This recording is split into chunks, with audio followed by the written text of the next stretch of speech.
কি মহারাজ, আপনি এরকম গুম মেরে বসে আছেন কেন? মহারাজ, আপনার শরীরটা কি খুব খারাপ? পেট গুড়গুড় করছে, জ্বর, সর্দি, কাশি? আমার মনে হচ্ছে মহারাজের গ্রহ নক্ষত্র হঠাৎ চলতে চলতে থেমে গেছে। বিজ্ঞানের মতে মহারাজের গতিশক্তি স্থিতিশক্তিতে রূপান্তরিত হয়েছে। কদিন আগেই ছটপটে ছিলেন অতি সুখে। আজ হঠাৎ মহারাজ মোদের কুলুপ এঁটেছেন মুখে। না না না, সেসব কিছুই না। চিন্তায় চিন্তায় আমার মুখের ভাষাই হারিয়ে ফেলেছি। আপনি কোনো চিন্তা করবেন না মহারাজ। আপনার কি সমস্যা শুধু আমাকে খুলে বলুন, আমি সব সমস্যার সমাধান করে দেব। আরে সমস্যা কি শুধু আমার নাকি? এই সমস্যা তোমাদের সকলের সমস্যা। হ্যাঁ? আমাদের সকলের কি সমস্যা? শোনো, কদিন বাদেই দুর্গাপুজো, এদিকে রাজকোষের অবস্থাও টলমল। তাই এবারে রাজবাড়ির পুজোটা বুঝলে ওই নম নম করেই করতে হবে। না না, শুধু নমনমর কেন, আমি বিশুদ্ধ আচার মেনে সমস্ত মন্ত্র উচ্চারণ করে সুন্দরভাবে পুজো করব। পণ্ডিত, তুমি পণ্ডিত হলেও তোমার উপস্থিত বুদ্ধি কিন্তু হাঁটুর নিচে। মহারাজের কথা নম নম মানে স্বল্প ব্যয়ে পুজোটা সামলাতে হবে, কি তাই তো? হ্যাঁ একদম। গোপাল, তুমি আমার মনের কথা বলেছো। কিন্তু মহারাজ, গোপালের কথা শুনে আপনার মন ভরলে কি হবে? রাজকোষ তো আর ভরল না। হ্যাঁ মহারাজ, এবার অল্প টাকার মধ্যে রাজবাড়ির দুর্গাপুজো সামলাতে হবে। তখন থেকে সেটাই তো ভেবে কুল কিনারা পাচ্ছি না। মহারাজ, মহারাজ, আমার মনে হয় এই পুজোর কেনাকাটার দায়িত্ব গোপালের ওপর ছেড়ে দেওয়া উচিত। কেন কেন? গোপাল কেন? কারণ গোপালের মতন কিপ্টে এ রাজ্যে আর একটাও নেই। হ্যাঁ, এটা তো রাজবৈদ্য একদম ঠিক কথা বলেছে। হ্যাঁ তাই তো, গোপালের মতো কিপ্টে তো এ রাজ্যে আরেকটা নেই। তাই এবারে দুর্গাপুজোর সমস্ত দায়িত্ব তোমার উপরে ছেড়ে দিলাম গোপাল। যথা আজ্ঞা মহারাজ, আমি মাথা পেতে দায়িত্ব নিলাম মহারাজ। মহারাজ, এই অধমের দিকেও একবার তাকান। আমিও দুর্গা মায়ের সেবায় নিজেকে উৎসর্গ করতে চাই। তাই সব দায়িত্ব গোপালকে না দিয়ে আমাকেও কিছু দায়িত্ব দিন। ও ভালো তো। আর শুধু তুমি কেন, তোমাদের সকলকেই কিছু কিছু করে দায়িত্ব নিতে হবে। গোপাল কেনাকাটা করবে, আর সব কার্যকলাপ নিয়ন্ত্রণ করবে তোমরা। পুজোর জোগাড় করবে, ভোগের রান্না সাহায্য করবে, রাজবাড়ি সাজাতে সাহায্য করবে। ধুর ধুর, ভাবলাম এই সুযোগে কিছু টাকা পয়সা হাতানো যাবে, মহারাজ সবটাই মাটি করে দিলেন। ধুর ধুর। তাহলে গোপাল, তুমি আজ থেকেই কাজে লেগে পড়ো। পুজো তো আর বেশি দিন বাকি নেই। যথা আজ্ঞা মহারাজ। এই তো যোদামণি, তোরা চলে এসেছিস। আপনার কথার খিলাপ করার মতন সাহস এখনো আমাদের হয়নি মন্ত্রী মশাই। যাই হোক, তোদের কিছু কাজ করতে হবে। কি কাজ মন্ত্রী মশাই? সবকিছুতেই রাজি, যদি পাই পয়সা করি আজই। ওরে ধৈর্য ধর, সময় মতো সব পাবি। আগে কি করতে হবে সেটা শোন। বলুন মন্ত্রী মশাই। তোদেরকে গোপালের পিছনে ছায়ার মতো পড়ে থাকতে হবে। মহারাজ গোপালকে পুজোর সব দায় দায়িত্ব দিয়েছেন। গোপাল কখন কি কাজ করছে সেই সব জেনে আমাকে জানাতে হবে। ব্যাস এইটুকু কাজ? হ্যাঁ, এইটুকু। যা, এক্ষুনি কাজে লেগে পড়। আর আমাদের দিনা পাওনা? আগে কাজ, পরে দক্ষিণা। যা তো।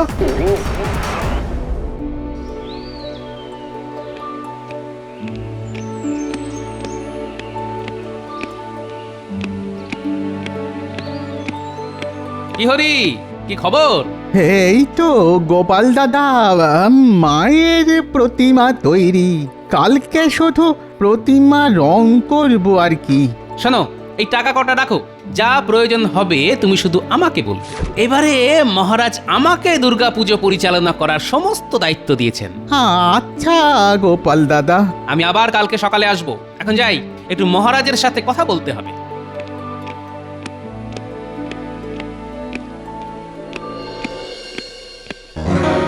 মন্ত্রীমশাই খবর জোগাড় করে এনেছি। কি খবর চটপট বলে ফেল। গোপালকে একটু আগেই দেখলাম রাজবাড়ির দালানে হরি কুমোরের সাথে কথা বলতে। আর তারপর ওই অন্দরমহলে মহারাজের সাথে দেখা করতে চলে গেল। হরির সাথে কি কথা বলছিল সেটা বল। হরিকে গোপাল টাকা দিল। হরি বলল প্রতিমা গড়ার কাজ শেষ, কাল থেকে শুরু হবে প্রতিমা রং করার পালা। আচ্ছা ঠিক আছে, তোরা যা, এবার যা করার আমি করব। আমাদের বকশিসটা?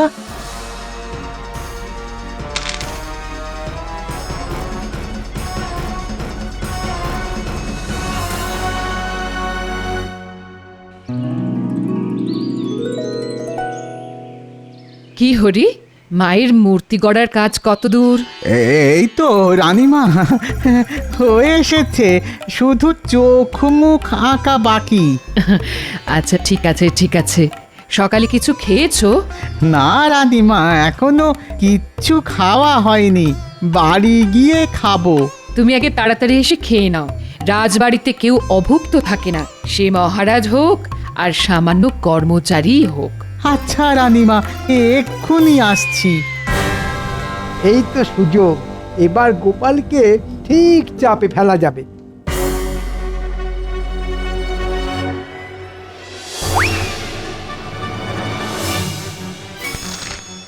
ব্যাস, এবার এই তুলিগুলোকে সরিয়ে রাখবো, তারপর যা দোষ হবে সব গোপালের নামে পড়বে।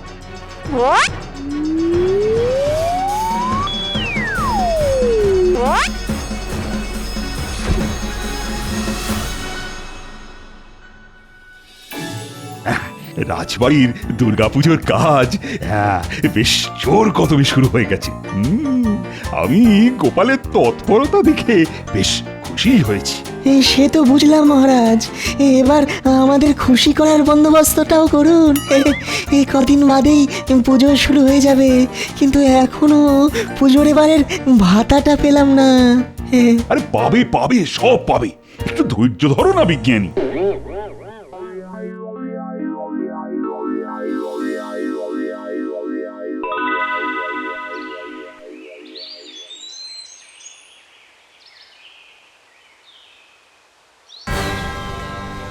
এই মুয়েছে, সব কিছুই তো আছে, হঠাৎ করে প্রতিমা রং করার তুলিগুলো গেল কোথায়? ধুর ধুর ধুর, কোথায় যে রাখলাম তুলিগুলো? কোথায় যে রাখলাম? সর্বনাশ হয়ে গেছে মহারাজ, সর্বনাশ হয়ে গেছে। হ্যাঁ, কি সর্বনাশ হলো গহরি? আর বলবেন না মহারাজ, আমার দুর্গা প্রতিমা গড়ার কাজ মোটামুটি সমাপ্ত, শুধুই চোখ মুখ আঁকা বাকি। এখন দেখছি আমার রং করার কোনো তুলি নেই। আচ্ছা হরি, তুমি তোমার বাড়ি থেকে আসার সময় তুলি এনেছিলে তো? হ্যাঁ গোপাল দাদা, এনেছিলাম। তাহলে তুলি রাজবাড়ির দালান থেকে গেল কোথায়? আমি চারিদিক তন্ন তন্ন করে খুঁজলাম, কিন্তু কোথাও পেলাম না। হ্যাঁ, এ তো ভারী মুশকিল হলো। তুলি না পাওয়া গেলে প্রতিমা গড়ার কাজ সম্পূর্ণ হবে কিভাবে? হয়েছে ওই গোপালের জন্য মহারাজ। ওকে দায়িত্ব দিলে এরকম তুলির মতো আরো কত কিছু দিনে দুপুরে উদাও হয়ে যাবে, দেখতেই পাবেন। একদম বাজে কথা বলবেন না মন্ত্রী মশাই, আমি অপয়া হলে আপনি একটা শুটকো। কি বললে? এই, তোমরা থামবে। আচ্ছা হরি, তুমি একটু অপেক্ষা করো, আমি রাজসভাসদের পুজোর বকশিস দেওয়ার কাজ শেষ করেই তোমার সাথে এই নিয়ে আলোচনা করছি। তোমরা সবাই সারিবদ্ধভাবে সামনে এসে দাঁড়াও আর একে একে পুজোর বকশিস নিয়ে যাও। প্রথমে আসবে রাজবৈদ্য।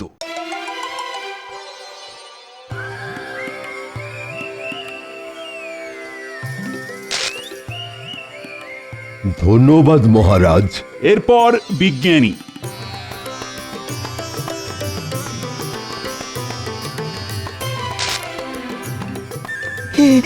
অসংখ্য ধন্যবাদ মহারাজ, ধন্যবাদ। এবার আসবে গোপাল।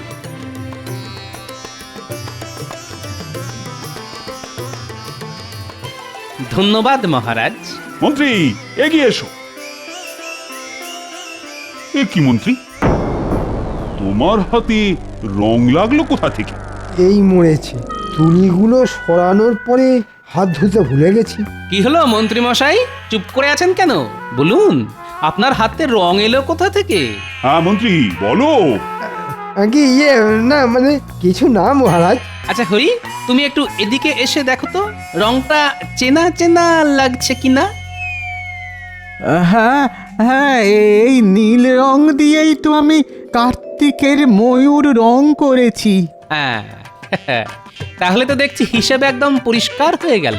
তোমার তুলি উধাও হওয়ার রহস্যের কথা একমাত্র মন্ত্রী মশাই বলতে পারেন। মন্ত্রী, আসলে মহারাজ, আমি চিত্রশিল্পের জন্য তুলিগুলো নিয়েছিলাম, ভেবেছিলাম পরে ফেরত দিয়ে দেব। যাও মন্ত্রী, তুলিগুলো যেখানে সরিয়ে রেখেছো সেখান থেকে নিয়ে এসো, নইলে তোমাকে আমি চিত্র বানিয়ে একেবারে দেওয়ালে টাঙিয়ে দেব। আচ্ছা মহারাজ, তোমায় আমি পরে দেখে নেব গোপাল।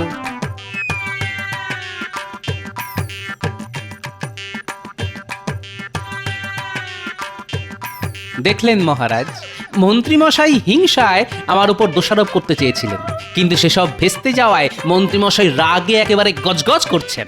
ছাড়ো গোপাল, মন্ত্রীর কথা ভুলে যাও, আর সাবধানে বুঝে শুনে সব কাজ করো।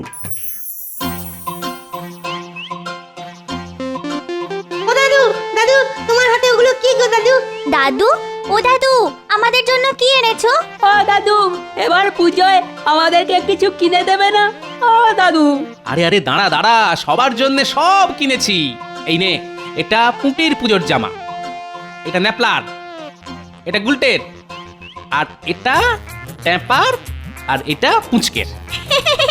তুমি খুব ভালো দাদু, খুব ভালো। এবার আমরা পুজোয় দারুণ মজা করব। শোন, তোদের একটা কাজ করতে হবে। ঠিক আছে দাদু। আমাদের মন্ত্রী মশাইয়ের পিছনে ছায়ার মতো পড়ে থাকতে হবে। ছায়ার মতো? হ্যাঁ, লুকিয়ে লুকিয়ে মন্ত্রী মশাই কখন কি ছলাকলা করছেন সব জানতে হবে। কেন দাদু? তোরা তো জানিস মন্ত্রী মশাই আমার উপর চিরকাল শুধু হিংসা করে এসেছে। এবারে মহারাজ আমাদের রাজবাড়ির দুর্গাপুজোর সমস্ত দায়িত্ব আমাকে দিয়েছেন, তাই ওনার হিংসা দ্বিগুণ হয়ে গেছে। তাই উনি চেষ্টা করছেন কলকাঠি নেড়ে আমাকে বিপদে ফেলার। আমরা থাকতে তোমার কোনো বিপদ হতে দেব না দাদু, তুমি নিশ্চিন্তে থাকতে পারো। সেই ভরসাতেই তো আছি রে। ঠিক আছে, এখন আমি চললাম। তোদের দিদা আবার আমার জন্য হয়তো ভাত পেড়ে বসে আছে। আসি রে।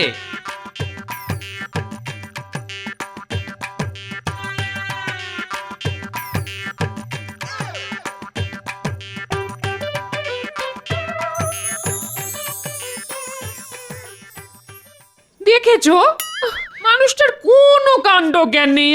সে কখন থেকে ভাত বেড়ে বসে আছে, এখনো বাড়ি ফেরার নাম নেই। এই যে এসেছি।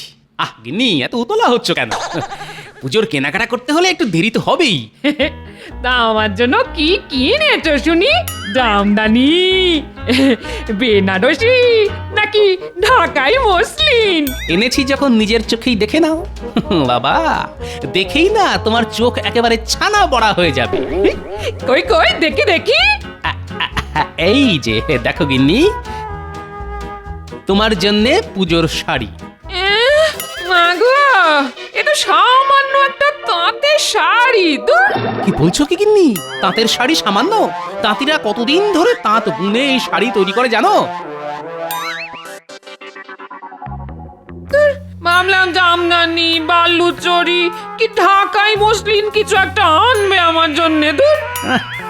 শুধু শুধু তোমার কথা ভাবলেই বুঝি চলবে? ওই নাতি নাতনিদের কথা তো ভাবতে হবে নাকি? সবকিছু বুঝে শুনে চলতে হবে তো। ঠিক আছে ঠিক আছে ঠিক আছে, এখন খেয়ে নাও। আমি পুজোতে তাঁতের শাড়ি পরেই ঘুরবো, রাজবাড়ির বউ হওয়ার ভাগ্য করে তো আর আসিনি। দাদু, দাদু বাড়ি আছো? ও দাদু, দাদু, ও গোপাল দাদু বাড়ি আছো? কি হয়েছে রে ন্যাপলা গুলটে? দাদু, তুমি তো আমাদেরকে দায়িত্ব দিয়েছিলে মন্ত্রী মশাইয়ের পেছনে ছায়ার মতো পড়ে থাকতে। জানো দাদু কি হয়েছে? আরে কি হয়েছে সেটা না বললে জানবো কি করে? মন্ত্রী মশাই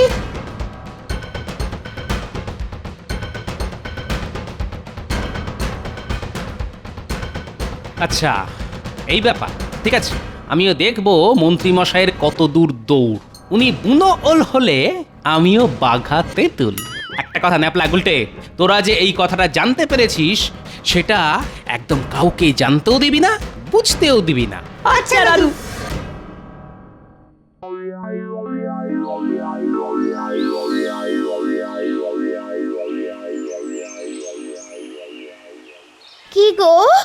বাড়িতে বসে আছো কেন? রাজবাড়িতে যাবে না? সপ্তমীর পুজো শুরু হয়ে যাবে তো। রাজবাড়িতে গিয়ে আজ আর কোনো লাভ হবে না। সকাল সকাল পুজোর দিনে কি সব বাজে বাজে কথা বলছো বলো তো? চলো আমার সাথে এক্ষুনি রাজবাড়িতে চলো বলছি।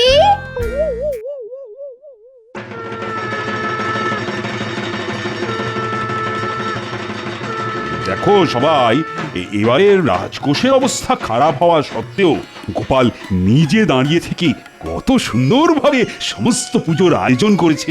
বাহ গোপাল বাহ। সবই তো বুঝলাম মহারাজ, সবাই এসে এখানে হাজির হয়েছে, কিন্তু পণ্ডিতের এখনো অবধি দেখা নেই। আর পণ্ডিত না আসলে পুজো শুরু হবেই বা কি করে? নবপত্রিকা পুজো, কলাবউ স্নান করানো। হ্যাঁ, ঠিকই তো বলেছ।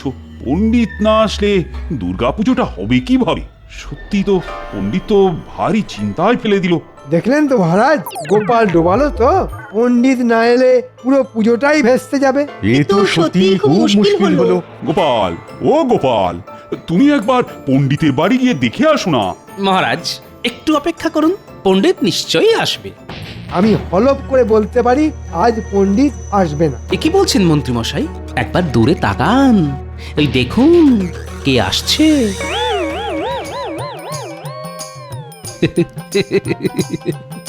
পণ্ডিত এখানে কি করে?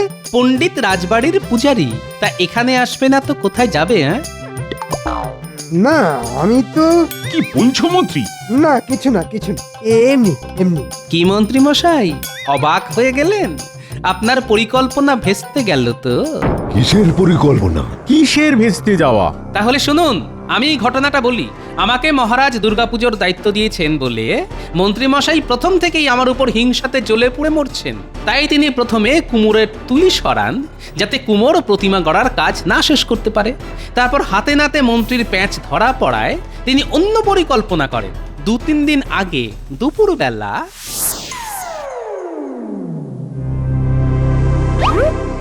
কি ভগবান, বাড়ি আছো? আরে মন্ত্রী মশাই যে, তা হঠাৎ করে আপনি আমার বাড়িতে? কোনো দরকার বুঝি? হ্যাঁ শোনো, তোমাকে এক কাজ করতে হবে। কি কাজ? আগে বলো, তুমি পুজোর সময় তোমার দেশের বাড়ি উড়িষ্যায় যাও কিনা? হ্যাঁ যাই। কেন?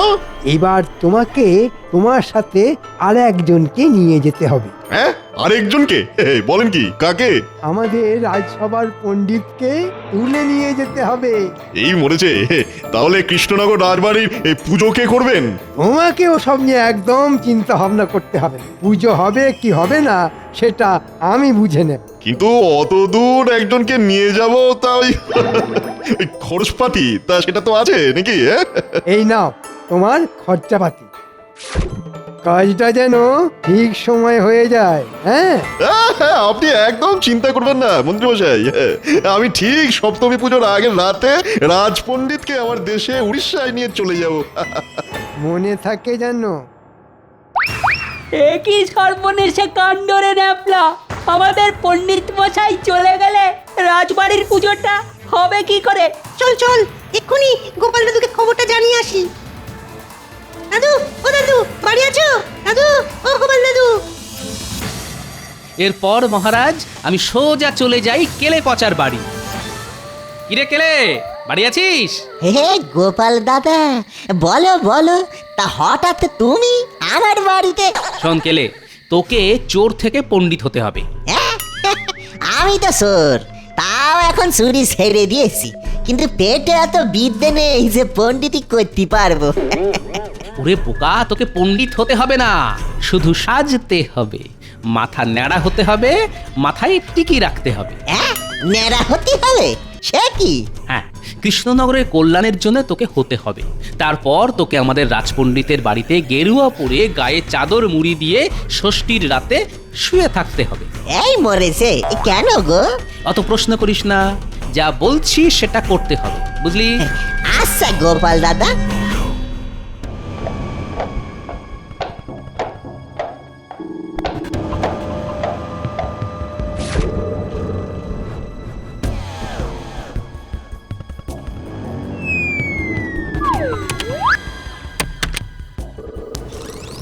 ওই তো এই পণ্ডিত চাদর মুড়ি দিয়ে শুয়ে আছে, এবার বেটাকে বেঁধে গরুর গাড়িতে তুললেই কাজ শেষ।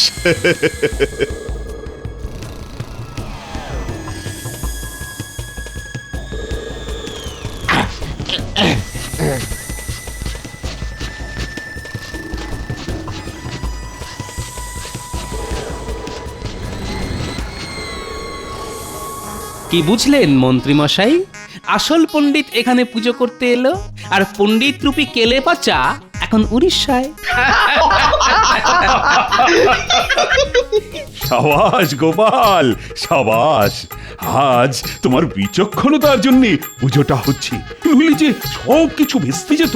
যা, আমার সব জাল ভেস্তে গেল। মন্ত্রী, আজ আমি তোমাকে শুলে চড়াবো। থাক না মহারাজ, শুভ দিনে আর ছুঁচো মেরে হাত বন্ধ করবেন না। না না না, শাস্তি তো মন্ত্রীকে পেতেই হবে। ভুলে গেছে মহারাজ, ক্ষমা করুন। মহারাজ এক কাজ করুন, পুজোতে তো রোজ অনেক খাওয়া দাওয়া হবে, অনেক বাসনপত্র হবে, সেই সব কিছু মন্ত্রী মশাই না হয় পরিষ্কার করবেন। হ্যাঁ, ঠিক বলেছ মন্ত্রী, তুমি তাই করবে, আর এটাই তোমার শাস্তি। তাহলে আর দেরি কেন, পণ্ডিত মশাই সপ্তমীর পুজো শুরু করুন। হ্যাঁ নিশ্চয়ই নিশ্চয়ই। বলো জয় মা দুর্গা। জয় মা দুর্গা। জয় মা দুর্গা।